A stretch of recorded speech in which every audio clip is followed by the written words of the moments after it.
Real pleasure to be here. I'm thrilled to be talking to so many people who basically are the guardians of knowledge, and so you all serve such an important purpose. And today I want to talk a little bit, not so much about my research itself. My research has focused on visual and image generating networks, diffusion networks to be specific. But I want to talk more today about LLMs, in particular, what I think may be somewhat different opinions about LLMs and what they can and cannot do than much of what you hear in the media and from many different sources. And then I want to talk a little bit about perhaps very, very real topics that are dealing with you guys today, that you guys are dealing with today, basically on the topic of AI crawlers and scrapers and what to do about them. To start, obviously LLMs are very complex black box tools. They are honestly black boxes even to those of us who work in ML. We understand some of the mathematics behind it, but as far as how it actually works in practice, why it is that when you throw a certain amount of data onto these billion parameter networks, they start behaving a certain way, nobody understands. And that's part of the problem. Because when we don't understand, we start projecting things. We start, inferring intelligence. Oh, it's deceitful. It's lying to us. No, actually, it just found a weakness in the input because it's scanning literally every possible region of the feature space. But anyway, so we'll get to some of this. But these things are very large models, obviously, trained on trillions of tokens, billions of parameters in and of themselves. So there's no, even with much smaller networks in the last generation neural networks, it was nearly impossible to have true interpretability, to try to understand why they were behaving the way they were. With this generation of generative AI networks, it is completely hopeless, and colleagues of mine who are more optimistic about DNN interpretability have largely thrown up their hands in this regime and just said, the heck with it, it's not going to happen. But today I'm going to try to talk a little bit about what our LLMs really doing, why they do the things that they do, good and bad, and hopefully give folks a better sense of why they do what they do and maybe push back on some of the marketing hype that's out there. So I want to focus on two questions today, not super connected, but both I think relevant for the right audience here. So one, I want to talk about are LLMs the right interface for information and data access? And it leads into the second question, but I want to discuss what they are and something that maybe perhaps you guys are hearing more about these days, which is large reasoning models, LRMs, instead of LLMs, and just shed light on exactly what they are and what they do. Can we trust them? Can we rely on them as the interface to all the data that you all manage, right? Much of the knowledge that we have as humans. What dangers and harms do they pose to open repositories and librarians and libraries together today? And obviously, I know, sounds like you guys have already been discussing many of these questions. How do you deal with scrapers? How do you deal with crawlers? What can work when your hosting and network costs are going up by 10x and 99% of it is garbage that's not even going to a human being? So we'll cover that. I'm not going to talk about many of the other issues that are super important, energy usage, climate impact, legality, ethics, impact on education, plagiarism, detecting AI content. There's so many things to cover, but and some of those things I work on, but obviously not time enough to cover all this. But happy to take that and talk about any of those things in questions if folks are interested. So the usual caveat first, I usually put up something like this when I start one of these talks, which is to say that generative AI is fundamentally very, very different from prior generations of AI. And in fact, generative AI has only really been public since 2022. Okay, so it is very, very different. I urge people to remember to distinguish the difference between these two types of AI. Not all AI is the same. All AI is the same. The older generation of discriminatory AI, discriminatory not in a bad way, but literally in terms of I can tell A from B, that type of discriminating behavior, literally classification tools. Okay, those tools happen to be ethical. They happen to have no quandaries, no legality, no ethical issues about training data. They are also at the core of all the things that we think about, good things when we think about AI. Drug discovery, self-driving cars, identifying from an image, whether that's a person or a small animal or a stop sign. Medical imaging, climate modeling, recommendation systems, almost everything that you can think of that's reasonably good for AI systems is of that generation. Okay, so the new stuff, generative AI, is quite different. It generates things instead of understanding and trying to differentiate and identifying things. Okay, but I suspect most of you already know this difference, but I'm just trying to always get us all on the same page. I would say that 2024 has shown us that mostly, and I haven't done too much of this analysis in 2025 yet, but I think this is, from everything I've seen, still consistent, which is to say that most people don't love generative AI content that much. It is cheap, but it also looks cheap. It looks plastic, and oftentimes you can tell whether it's 6 fingers or too much gleam or too much of that sort of veneer of plastic lookingness, whatever that may be inside the image. People don't like it very much. So whether you look at news articles, whether you look at sort of advertising agencies are even warning their customers about, be careful when you use AI, because a lot of people don't like that look. A lot of people actually are offended by your use of AI. And we've now seen additional companies coming day by day who are apologizing for their use of AI, saying, oops, that was without our knowledge, that goes against our policies, some other artists misrepresented their content, were deceived, et cetera, et cetera. And the reputational backlash is always fairly significant. In a way, generative AI, the hype cycle, I think many of you, I'm sure, are quite familiar with the hype cycle with new technologies, really is in many ways past its peak, right? I just want to throw some headlines up here, but even sort of mainstream media that 2 years ago, I could show you very different article headings that were just like, oh my God, this is going to transform the global economy. This is going to be efficiency everywhere you look, et cetera, et cetera. Now we're all talking about what is the cost? What is the cost to human jobs? What is the cost to the internet in terms of AI slop? What is the cost to nuclear power, that we're now entering an age where nuclear is the hot thing? Meta or Facebook just signed a 20-year contract from Constellation Energy to basically lease a almost dead nuclear plant for the next 20 years and keep it running. At the same time, we're recognizing from the research community and other places that AI is hitting a wall. We are already training, generative AI models are already trained on everything that we know.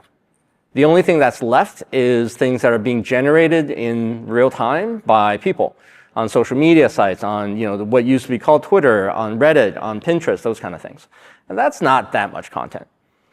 Right? And so really, there is broader recognition that not only is generative AI not giving us quite what, was advertised, but also, we're really seeing a slowdown in what it can do. So let me come back a little bit and talk about what they are, particularly LLMs, and how to think about what they do and why they do bad things, or at least unexpected things, right? So first off, LLMs, large language models, are very different from diffusion models. I know they sound alike and they're all generative, but the architectures are all very, very different. So the things that I do with image and models, I can't easily transplant into text models. In fact, actually, all the techniques are quite different, so they're really quite separate. All right? But every LM is a transformer. I promise this is the only ugly diagram schematic that I'm going to throw up here, because these are largely meaningless, except to show you that there's lots of pieces that people are putting together. And oftentimes when you see VCs and people talk about this stuff, they love this kind of stuff. They love the fact that you're putting more components together, and that is supposed to mean some sort of additional intelligence. But really, transformers and LLMs in general predict tokens. Given a sentence, cut off in the middle, what is the next word? What is the highest probability next word that would come out that fits all the training data that it's seen, that is most likely to sound like normal English language to someone who's consuming, a user who's interacting with this particular LLM. And that's how, that's why chatbots are so intuitive and they feel like they're real people talking to us, because they've been trained on literally, billions of books and articles about every possible colloquialism, every possible expression, every possible little story that you've heard or read, right? And so it's all about conditional probabilities. Basically, think of it as like, given this last paragraph, what is the most likely topic? Given the last sentence, given the last 2 words, given the last 2 chapters of a book, what is the most likely thing? And LLMs are basically like, if you can think of them as multi-tiered conditional probability sort of mathematics stacks, right? Normally you say a sentence and here, what is the next word? You have some very simple probability to calculate. But once you start stacking these up, there's a sentence level, there's a paragraph level, there's a chapter level, there's an entire, 200-page level of context. All those contribute to this aggregation of a probability guessing game on what the next token should be. Okay, and this is how it's able to actually generate longer form text, things that actually look like a short essay or maybe even in some cases short books. Okay, but at its core, this is all about asymmetric token prediction. There's no memory, there's no understanding, there is no knowledge. There just does not exist. Okay? So let me give you all a little bit of a mental model that helps me understand and think of LLMs and when they make mistakes and why they do. And it explains a lot about training, what training does, memorization, hallucinations, all that. So I tend to think of LLMs and text generation as sort of like a really dense, deep forest, okay? And when you first initialize an LLM with no training, it is just that. It's like the wilderness, okay? You have nowhere to go, and every direction that you go generates a new token or a new word, but you have no idea what makes sense. If you start walking around randomly, you just start generating gibberish. So what happens when you add training data? Well, every single subsequence of tokens, every sentence, every chapter, every essay, every line of code that you feed in as training data basically walks a certain path through the training, through the forest, okay? And it starts telling the LLM, yeah, this is okay, this path is okay, all right? And the more that you do this, because again, remember, we're talking about trillions of tokens, billions of books and articles and everything, basically these crawlers can get their hands on as being fed in. And so over time, some of these tiny little footpaths through the forest become well-trodden paths because the grass has been worn out, and now they almost look like cobblestone little paths and hiking paths. And then over time, they become dirt roads and they become really obvious because so many training samples have gone past this particular sequence that the sequence is absolutely the right thing to do and it's high probability, and if you choose it, nothing will go wrong. Okay. So this is what training does for an LM. And once you're done with training, then you have something that looks like this. Okay, and all these paths denote sort of sequences of tokens that if you walk down a particular path, you get a particular sequence out. Right? So I guarantee something like this, if you look for a particular common dad joke, for example, it would be in here as a little path, probably fairly worn out, just because so many dad jokes on the internet. Right? But also similarly with things like Harry Potter stories and chapters of Harry Potter and Alice in Wonderland. As I understand, I think Alice in Wonderland and Harry Potter are the 2 most copied, or the 2 sort of book sequences with the most number of duplicates on the internet. So they're the most memorized by LLMs. All right? So really intuitively what this means is that hallucinations are basically fundamental. What are hallucinations except they're just when you are walking down one path and you accidentally take one of the side paths that you shouldn't be, because they will intersect at all the tokens that intersect. Okay, so LLMs, because they can't regurgitate the same thing every single time, there's a knob called the temperature. Temperature basically tells an LLM how free it should be, how diverse, how random it should be in producing tokens. And when you increase temperature, because you want to not repeat the same thing over and over, you want to have variety in your output, you increase the risk of basically taking the wrong path down, and all of a sudden, you're talking about some song, or you're talking about some story in Philadelphia, all of a sudden you veer into a Will Smith lyric about Bel Air, right? And so, yeah, so that's what hallucinations are, basically. So really, hallucinations are fundamental. They are part of the architecture. They are to be expected. They are not unexpected events. Memorization is fundamental.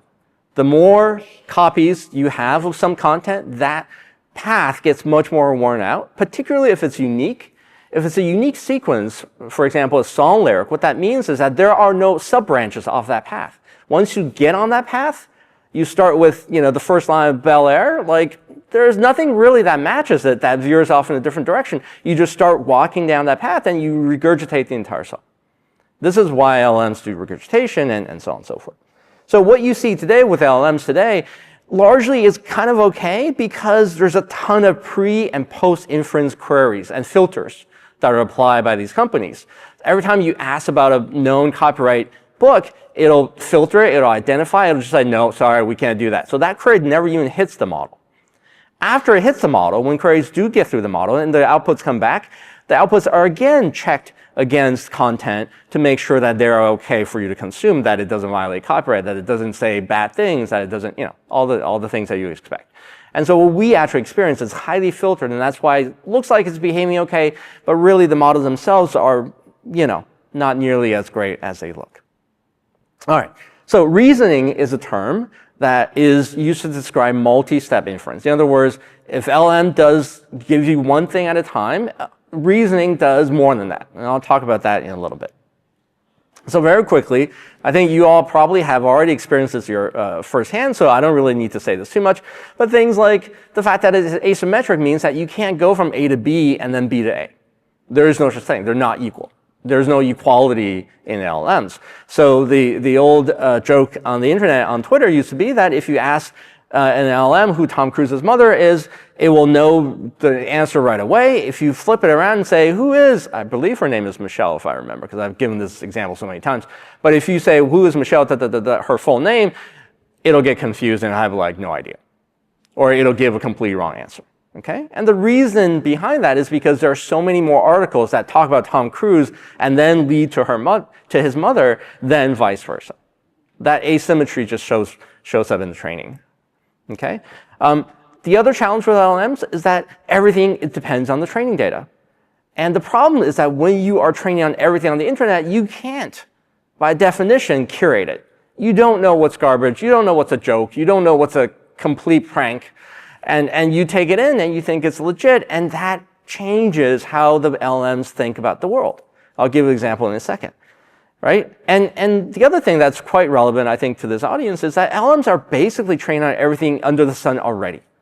So even though companies are desperate for new data, in reality, it's going to be 0.00000, however many zeros, 1% of the training data they already have. And so in reality, it's not going to make that much of a difference whether they license more data, whether they crawl more data. They just want more because it's their one hope, but it's not in real terms going to change, tip the scales and remove hallucinations, for example. So I don't know if you guys see this up here, right? But this is a standard example, right? If your cheese is falling off your pizza, add some glue, Elmer's preferably, because that definitely fixes everything, right? I mean, you all have seen this. The reason I include this is because of this thing. Right? So this actual example, this little glob of knowledge can be traced back to a 11-year-old post on Reddit. Okay? I blocked the user's name because it's a profanity. But that user on Reddit was very serious about why glue helps. And in particular, 8 ounces, which, I think, 1/8 of a cup, right, which you see matches up with the answer given by Google Gemini. All right? Obviously, there's a lot of things, and sometimes it actually gives an attribution, right? So when it says jump off a bridge, at least it tells you that it came from a Reddit user. So there is improvement. It's just not perhaps what we really want. People, and I teach a class on adversarial machine learning, which is security in machine learning systems, and sometimes students see this and are like, Ben, man, come on, this is like ancient stuff. This can't be like, I'm sure they've gotten better. So I made sure that I got something a little bit more recent. And this is funny, right? So I won't give you the version that my wife got when she tried it, which is even funnier. But so this is, me. So I say, my standard test is new LLM comes out. I say, it's a little egotistic, but I know myself pretty well, so I can detect errors. I say, who's Ben Zhao? Do not search the web. The reason I say do not search the web is because modern LLMs so often are augmented with web search. And so if you actually want to see what the LLMs know, you have to say, do not search the web. Otherwise, it'll like fix all the hallucinations, but then it's just a wraparound Google search engine, which, we had that already. So it says, blah, blah, blah, Ben has a thing, he writes some of these papers, and it's like, okay, that's fine. And I said, give me a couple of recent papers by Ben, do not search the web. This is a test that no LLM has ever passed, ever, right? And it makes perfect sense because what it's doing is token predicting. So it's like, okay, given Ben Zhao's name, what is the most likely token that starts one of his papers? And yeah, these are reasonable guesses, but God knows I would never write these papers. They make no sense whatsoever, but they'll explain, right? And so, yeah, this is completely wrong. I will say, tell me about the first paper, because I'm playing along. And the LLMs are like, oh yeah, let me explain. The core idea is to let users share media like live streams without revealing their exact identity, which doesn't even make sense. Like, I'm going to share a live stream with me, but hide my identity. Anyway, this is just complete BS. And it says, would you like a conceptual diagram to illustrate how such a system might work? I was tempted. I really was tempted. I was like, you're going to draw me something in real time? But no, I said, this paper does not exist. And then it immediately says, you're absolutely right. That was a plausible synthesis based on Ben's known research themes, but it does not correspond to a real published paper by him. The bold on the does not is actually provided by the model, not me. Thank you for calling that out. And I'm like, great, okay, well, that's helpful. Anyway, but then you hear a lot about these things like LLMs are intelligent, they pass tests. Well, are they really? So I'm just going to point to this image. How many people know what this is referring to, right? So the younger people don't get it. I show them this example. They're like, oh, dude, what volleyball? Why? What is that thing? And I had to explain Castaway is a movie. Tom Hanks is a pretty famous actor. Anyway, this movie is all about Tom Hanks being so lonely that he has to do basic intelligence and sentience on the volleyball just so that he doesn't go nuts. Okay? So psychological anthropomorphism is a known thing. It is a behavior that we all do, and this is why we name our cars. I don't, but a lot of my friends do. It's why you name stuffed animals. This is why you name like desks and pens and lots of things. But this is much worse now because LLMs are actually trained, designed to mimic human speech, right? I remember back in like the early mid-90s when like Eliza, that goofy little online psychologist would give you the same answers back and forth. And people still back then thought, oh my God, Eliza gets me, right? And so you can imagine how like chatbots now with their capabilities are much more able to do this. And for those of you who read the recent New York Times article by Kashmir Hill, you know what I'm talking about. It's a little dark place to be. If you don't know what I'm talking about, Google it.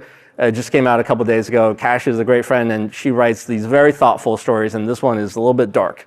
Anyway, but then people say, like, but it passed all these exams. Like, how could it not be intelligent? It's doing all these great things. And then, my question always comes back is, yeah, but like, how many answers to these questions are already in the training data?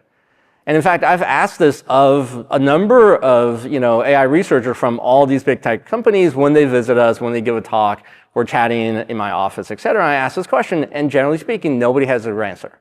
They sort of look at me like, why would you ask that question, Ben? Like, nobody thinks about that.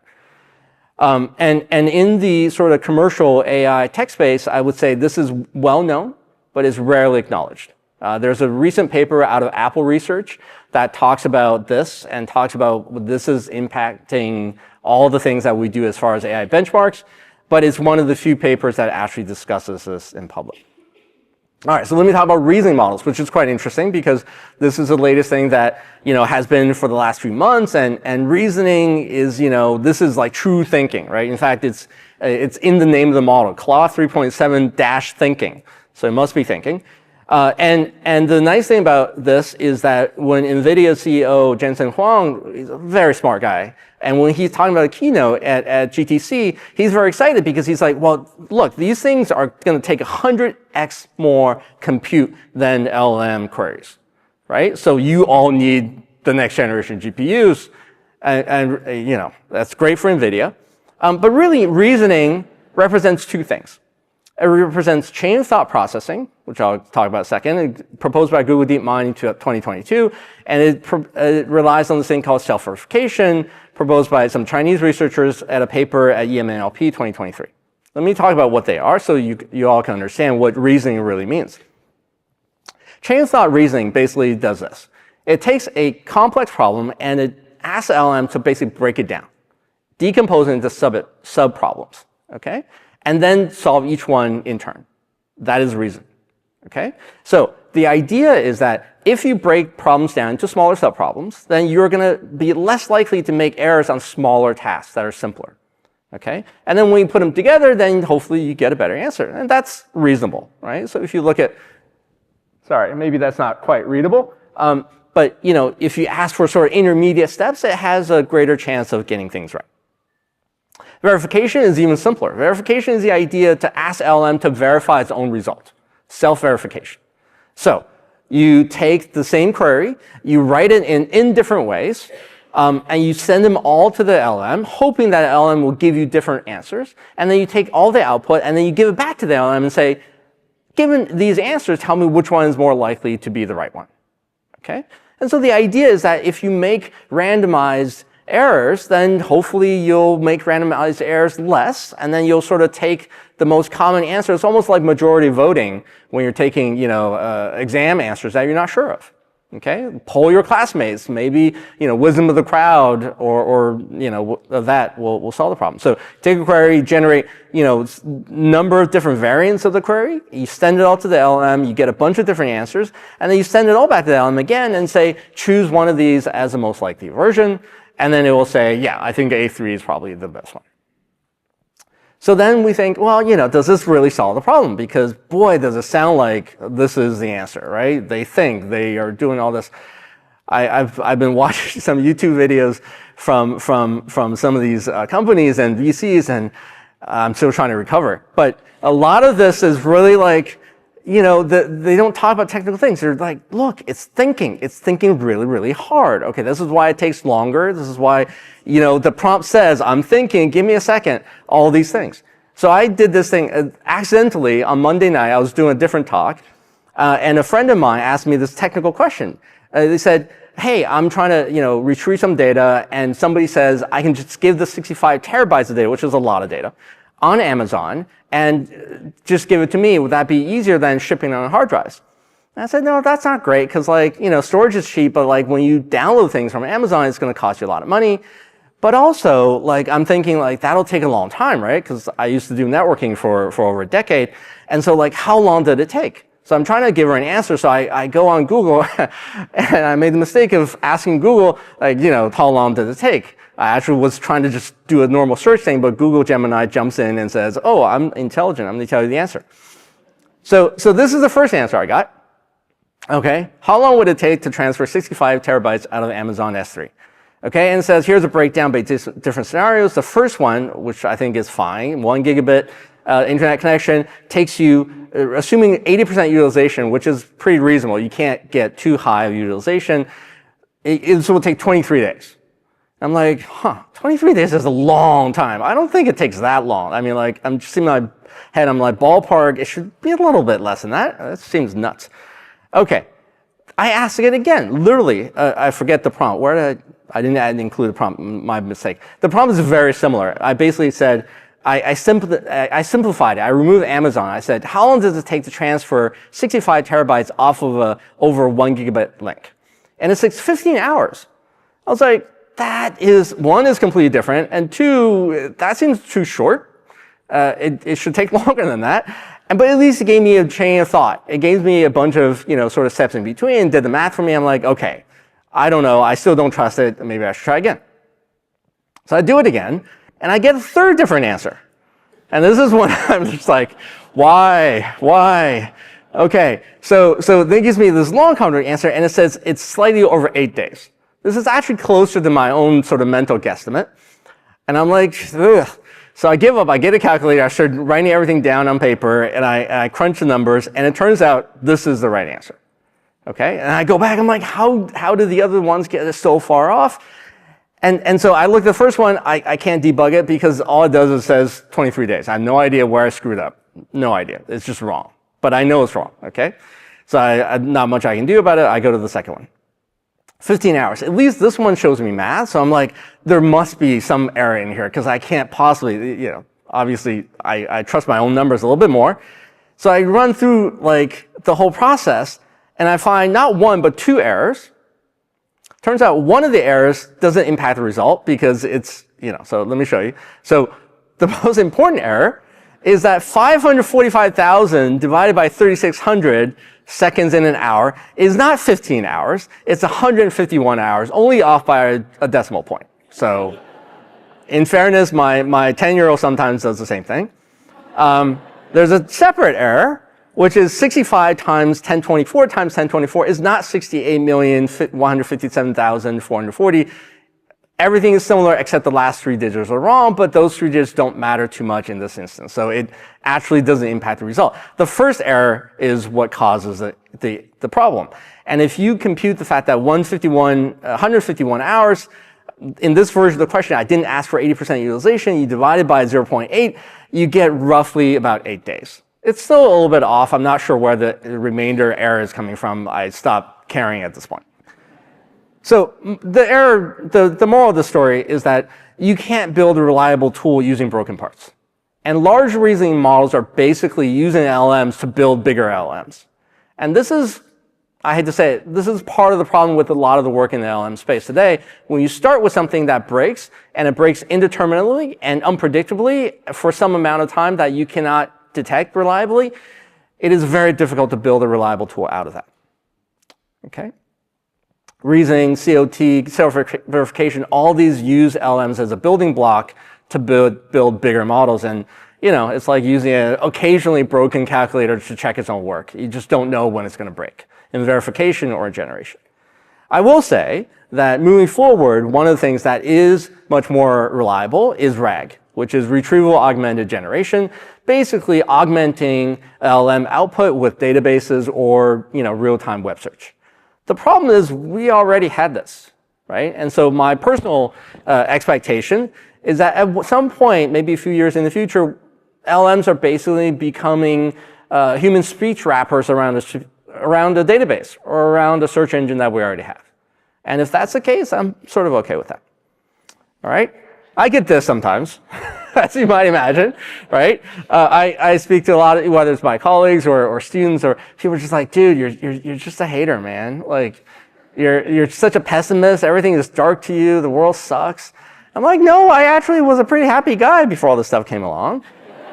And so I will say, there are many people who actually agree with me. They just don't speak out publicly because of reasons. Some of those reasons being that their students are dependent on funding from many of these companies. Many of their own grants depend on some of these own companies. Thanks to Chicago and the tenure system, I don't care anymore, which is why I'm able to say stuff like this. Okay? Thank you. That's an odd comment to be applauding on, but I'll take it. But if you look at a survey of, this was done, I forgot by who, whether it was Futurism, I guess. They did a anonymous survey of AI researchers. And these are over 1,000 researchers in the AAAI space, which is sort of, American Association of Artificial Intelligence or something similar. AAAI is one of the big conferences in AI. And basically most people agree that this is, that industry is pouring billions into a dead end. But nobody says so in public, except maybe one person. And this is Yann LeCun. Yann LeCun is a Turing Award winner, justifiably so. He was one of the few people in the, decades ago who pushed for deep learning and said AI is going to be a thing. All you need is more data. And so, the Turing Award winner, the Turing Award, for those who are not familiar, is basically the Nobel Prize for computer scientists, because, Nobel didn't like math or computers didn't exist. But so he's one of the people, the grand or the fathers of AI, for example, right? And he is much more optimistic about next generation AI architectures, but very sort of pessimistic about the current ones. And you can go online, and Yann has been particularly vocal in the last couple months, I think in part because their models for next generation stuff is becoming more mature and he can talk about it. But he, will post stuff like this on LinkedIn where this is one of those papers that looked at the fact that LLMs fail badly on the latest 2025 US Math Olympiad unlike all the prior math Olympiads. And it's like, well, shocker, why? Maybe it's because all the other math Olympiads have been duplicated and the answer sheets are in every study guide online, and the 2025 one is not. And so there's a paper studying this and saying, well, maybe we're over-leaning on LLM memorization rather than something more important and meaningful as intelligence. All right, that's all. I'll stop there. But I just want to give folks a sort of more, frank discussion about what LLMs are, what LRMs are, what they're actually doing, and some of the fundamental limitations. And then everybody can make their own judgments about, what that means for information exchange and what that means as people start to rely on these tools more and more as their go-to tool for pulling knowledge out of the internet, right? Which is really, if you think about it, a concerning process. But let's talk about something else that I think you guys are much more, concerned with, like, immediately, right? Crawlers. So I will just say that as background, I did my PhD in large-scale decentralized networks back in, got my PhD in 2004. And in the early 2000s, I was one of the few people who sort of co-invented this new era called structured peer-to-peer networks, whatever. Old stuff. But for more than a decade, I worked on networking, and a lot of that was measuring the internet, modeling the internet. And so I wrote crawlers and tried to think about how to stop crawlers for quite a few years. So I will say that today, internet traffic has changed wholesale in the last couple of years. And most people don't understand this yet. But if you look, you'll see enough articles, they're just not as covered as much, right? 80% of web traffic today is bots, which is absolutely insane, absolutely bonkers. Like, 4 years ago, that number used to be like 5%, and it was all Google, and maybe a couple of smaller companies, and that's it. But now this is dominating traffic. I remember there was I think a time in 2023 when the bit flipped and there was more artificial traffic now feeding AI online than there were people searching and getting content online. And I thought that was crazy, but 80% is now bots. These crawlers are now draining small websites. They're ratcheting up internet costs because when the crawlers come for your content, you're the one as the hosting service paying for the bandwidth. Right? And so, whether it's Wikimedia dealing with a flood of AI bots, whether it's other smaller companies, you see this everywhere, right? There's a guy on LinkedIn who I saw a couple months ago who was like, oh my God, last month AI crawlers took, 90% of my size traffic and made me pay penalty fines in my hosting service and so on and so forth. So how do web crawlers and scrapers work? This is something that I want to make sure that I get across here so that folks understand how and why they're so difficult to stop. So in normal web server access, right? So let's say, someone up there is still using Firefox, this is an old GIF. They send an image, they send a request across the internet. The server says, oh, sure, you want this particular HTML file, here it is, and you get one file back, okay? User clicks link, browser sends out a request, you get a response, it's all fast and lightweight and all good, okay? Generally speaking, low cost for everybody, okay? How do scrapers work? Okay, web crawlers, scrapers, the first one looks just like humans. The first, index.html, the crawler says, hey, give me the index.html page. And then what it does is parses every single link on that main page, and it spawns off a bunch of other crawlers. And then they go in parallel and send all the parallel requests, fetching every single other page in parallel. Okay? And then they just repeat. Every single page that comes back is parsed to harvest all the potential links. That's put on a job queue, and then all the spiders just continue. Okay? But it's important to note that the spiders aren't doing much work other than sending a request to your server. Okay, so for them, it's very lightweight. This is why the crawlers are efficient. You can run thousands of crawler instances on a single laptop and not have it burn hot. It's just very, very lightweight work. All the heavy work is done on the server, and this is why ISPs, this is why hosting servers, this is why small companies are getting hit and falling apart. Okay, and then you just repeat until every single page that can be reachable has been downloaded. Okay, so how do you slow them down? I'm probably running out of time, so I'm going to go through this fairly quickly. The short answer, it's really, really hard. Okay? Back in the day when this used to be like one crawler or the person doing the crawler had limited resources, you had tools. Today, it's very, very hard because these crawlers are now run by Google, they're now run by Microsoft, they're run by at least smaller startups with a lot of money behind them who are willing to pay. Okay? So things that you can try, you can rate limit per IP address. Well, turns out most of these companies have thousands, if not tens of thousands of IP addresses, they just rotate. You can rate limit per account. Well, most content happens to be public, but even the ones that require credentials, you can just share the cookie credentials across multiple threads on a single machine, and you can't really slow them down. You can slow down responses to each request. You can do that.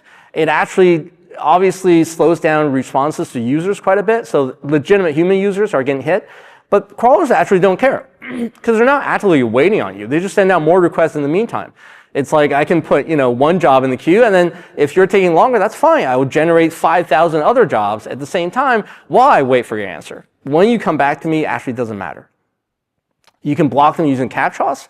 This is actually something that might slow them down meaningfully because captchas are not foolproof. Today, you can use AI tools to solve them. You can forward them over the network to a developing country where you pay someone else a dime or 5 cents to solve a dumb captcha, and then they send back the answer. This is common.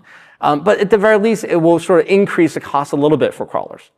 Okay? You can return bogus data in circular links. I've seen startups propose this. This does not work. What it actually does is that it greatly increases the cost on your own server because you're trying to be cute. You're trying to give it like circular links and stuff like that. Crawlers are just like, whatever, dude, I'm just going to request the next thing. I don't care. It's going in circles. It's just costing you more. Robots.txt and do-not-crawl directives do not work because they're oftentimes just disregarded by crawlers. We have an upcoming paper at IMC Internet Measurement Conference that actually studies this with some colleagues at UC San Diego. And, some of the bigger companies have to behave because they know there's a lot more tension on them. There's Senate hearings. There's the reputational risk. But for all the smaller companies, they don't care. Other approaches. This is a legitimate answer. I've heard a number of friends mention this. Why don't we just offer the data to the AI companies, right? Despite what you might think about whether they're going to hallucinate or do bad things with the data, if you give them the data, maybe it'll help. Actually, probably not, because most of the crawlers are out there are pretty dumb.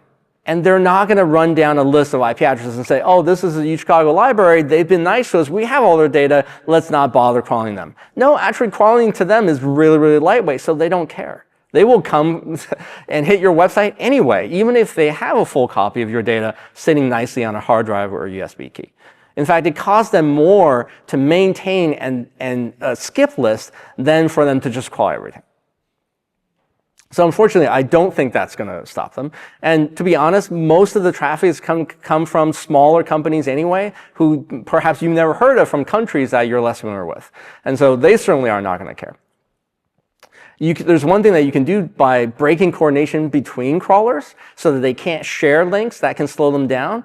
We wrote a paper. This is why this stuff is so old. We wrote a paper on this at a conference in 2010. But even then, it only slows them down a little bit. It decreases the parallelism that these parallel crawlers can use, but it doesn't fundamentally solve the problem. The most serious tools today that basically you can actually use is things like Cloudflare and Datadome and some of these network level blockage and filter mechanisms. They're not great. They're expensive. And, for smaller sites, and there are logistical reasons why they're difficult to deploy. If you're in a subdomain that belongs to a bigger domain, it's oftentimes difficult to get Cloudflare only for your subdomain and certain services. So unfortunately, there's not a whole lot of really great solutions out there. I was just talking with some of the other organizers because there are people in the networking community who are literally considering a reshaping of the internet network architecture just to deal with this. Because the internet, as we know it, has fundamentally changed. The usage pattern has been changed to be dominated by AI bots. And many people in the network community are thinking, how do we completely change the internet just to deal with this and to limit that traffic? Okay, I'm sorry, I'm a little bit over time. I will stop there and ask for any questions.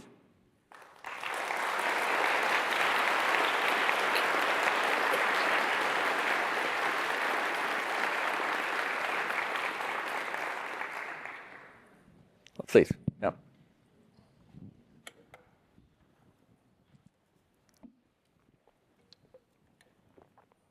questions? Any questions? Folks.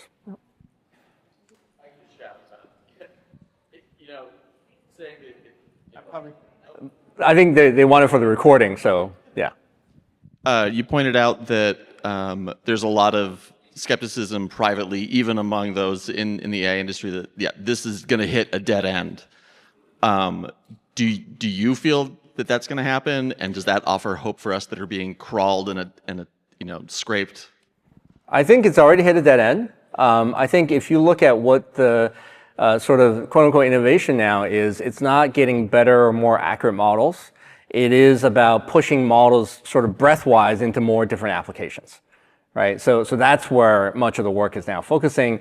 You don't get the models that come out every 3 months now, because even when you add all the data in, the scaling laws, in these models basically say that it's not going to make much of a difference unless you can like double the training data set, which is basically impossible given everything that's ever been written down is already in the training set.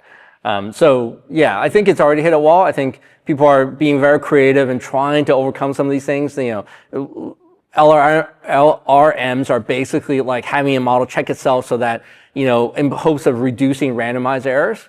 And there is some effect, but ultimately there's only so much you can get out of that. But the second part of your question, will that help us?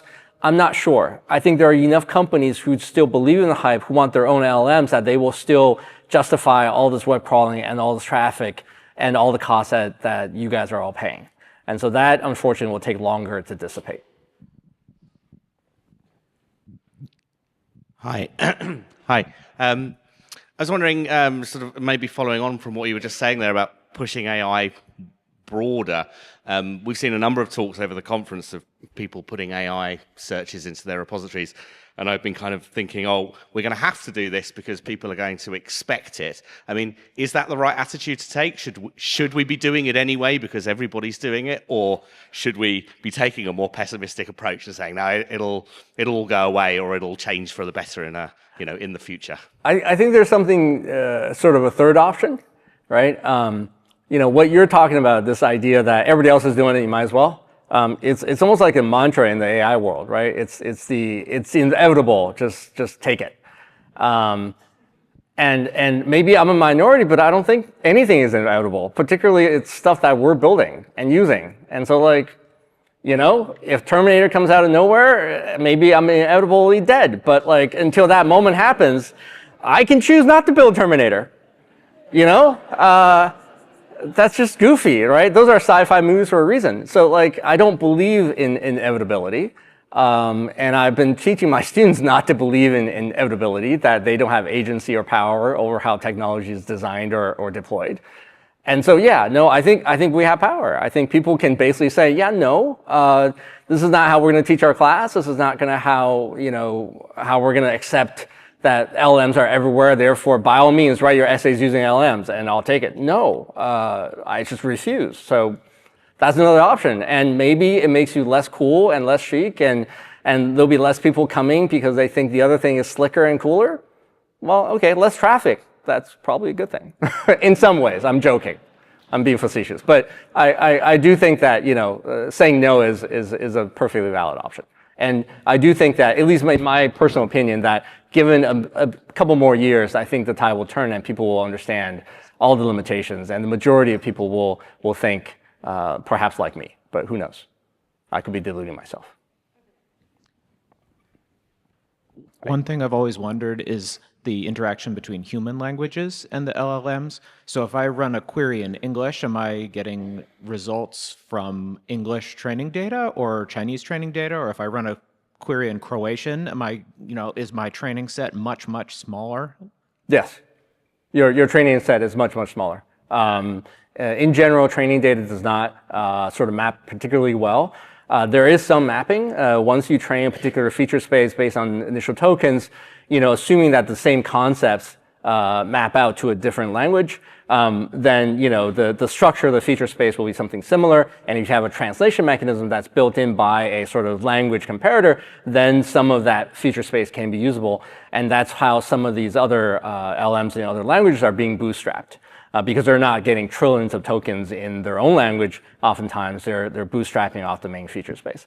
But yeah, but for sure, if you go to a language that has less training data, then it will not be as smooth. There will be sort of more sparsely trained areas where it will, screw up more. Yeah. One back there and then one up here.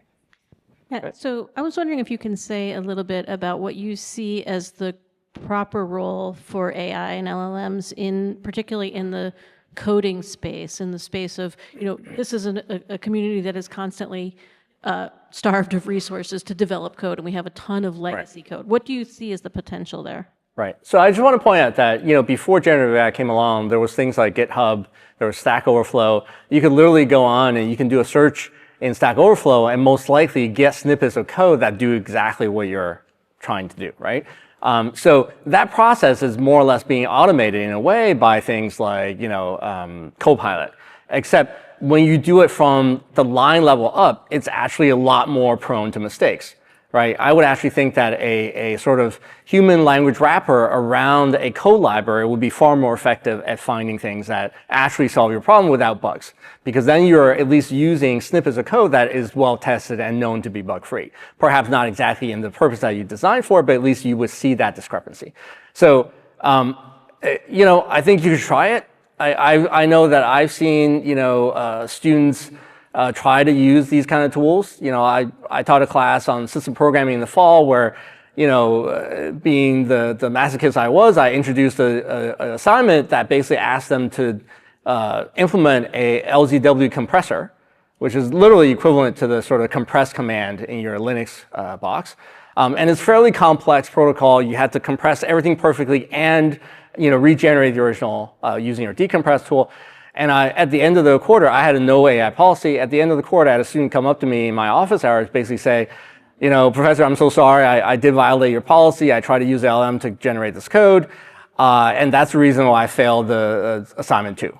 Because it took me 2 weeks to try to fix their code until I finally gave up. But by then, when I started trying to write my own, it was too late and I just didn't have enough time.